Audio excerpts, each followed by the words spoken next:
Students, Assalamu alaikum. It is class 11th, subject economics, and today we are going to discuss about the chapter number 8, rural development. बेटा ये unit 7 है, part B का, और ये जो chapter number 8 है यह रूरल डेवलपमेंट। सबसे पहले मैं ये समझता हूँ कि मैं आपको ये जानकारी दूँ पहले कि ये रूरल डेवलपमेंट क्या होता है। तो इस ज़मीन में ये जो मैंने क्वेश्चन लिखा, what do you understand by the term rural development, कि ये जो रूरल डेवलपमेंट है ये टर्म क्या है, रूरल डेवलपमेंट किस चीज़ को कहते हैं और इस रूरल डेवलपमेंट का काम क्या है। तो जहाँ तक रूरल डेवलपमेंट का सवाल है तो rural development is a vast concept. It can not be defined in selected words. In simple words it refers to all those areas in the rural sector where measures can be adopted to uplift its structure. Our village economy is quite backward and is lagging much behind. So far as the development is concerned, the areas which required attention along with initiative and preparedness for development can be classified as under. जो rural development का concept जो है, इसका ये concept है कि हम जानते हैं कि हमारी गांव की हालत अभी भी ख़राब है और जो कुछ वहाँ जो कोई बहबूदी के काम वहाँ नहीं हो पा रहे हैं उनको देखना और उनकी डेवलपमेंट करना। मिसाल के तौर पर गांव में पानी की ज़रूरत है, लिंक रोड्स की ज़रूरत है। इन तमाम चीज़ों के लिए तैयार रहना, इन चीज़ों को अमली जामा पहनाना, इसी को रूरल डेवलपमेंट कहते हैं। अब इस रूरल डेवलपमेंट को it can be classified as under number 1 human resource development.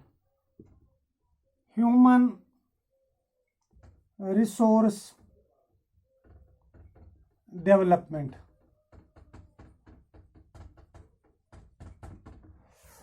अब ये ह्यूमन रिसोर्स डेवलपमेंट जो है it includes removal of illiteracy, spread of education among women, skill formation, health, sanitation, housing, etc. यानी human resource development में कौन कौन सी चीज़ें आती है कि सबसे पहले हमें इलिटरेसी को हटाना है। यदि कोई भी बच्चा अनपढ़ ना रहे, जाहिल ना रहे, गंवार ना रहे, उसको अच्छी एजुकेशन मिले। और दूसरा जो है कि ख़वातीन की तालीम पर जोर दिया जा रहा है और स्किल फॉर्मेशन पर, हुनरों पर, और हेल्थ सैनिटेशन जो है, सफाई सुथराई का, हाउसिंग का, मकानात तामीर मकानात, ये इन कामों पे जोर दिया जा रहा है। तो और नंबर 2 जो इसमें है वो है लैंड एग्रीकल्चर रिफॉर्म्स, और जो डिस्ट्रीब्यूशन ऑफ लैंड है उनको उसमें इस्तेलात करने की ज़रूरत है, दोबारा से इस्तेला करने की ज़रूरत है। एनहांसिंग नंबर 3 जो है enhancing the overall productivity of farming sector by providing new implements good seeds, manures etcetera.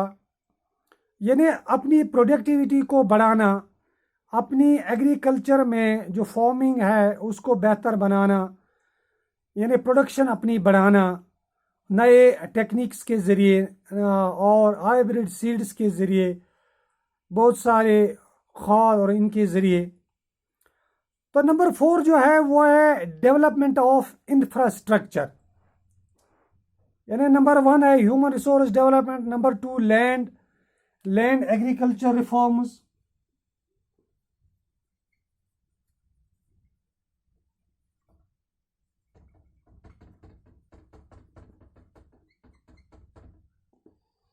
और नंबर 3 पर मैंने आपको बताया है एनहांसिंग द ओवरऑल प्रोडक्टिविटी।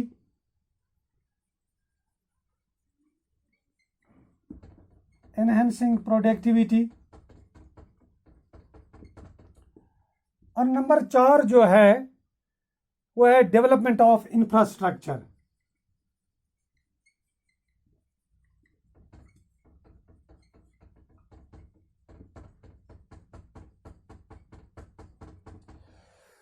जहां तक डेवलपमेंट ऑफ इंफ्रास्ट्रक्चर का ताल्लुक है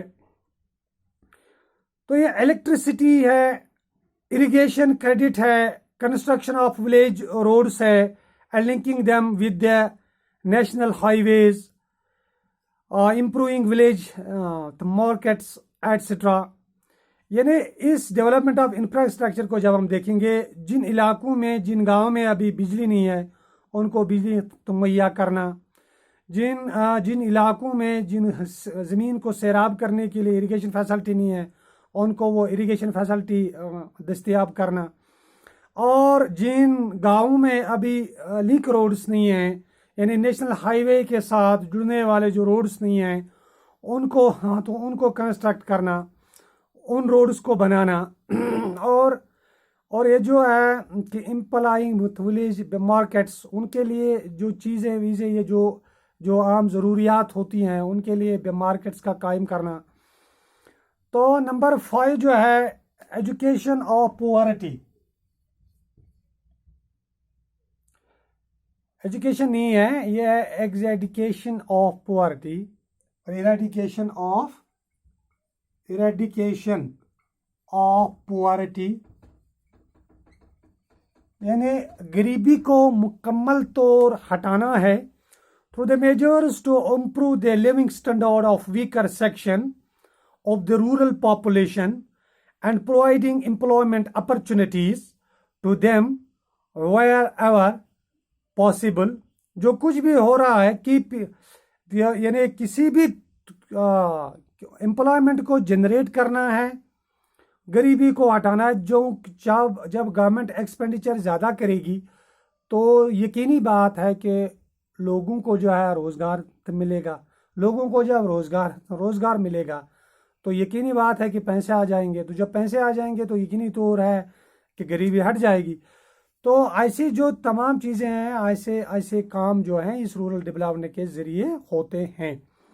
तो keeping in view the above areas, a strategy has to be adopted to provide various means to the village community, especially the farmers, so that they may be able to increase their productivity, especially of food grains, vegetables, fruits, etc. Provisions may also be made for the health case. Sanitation facilities may be provided both at homes and workplaces. Spread of education and more avenues of employment may be created in rural areas. So dear students, I hope that you fully understand this question. Stay home and stay. Thank you very much.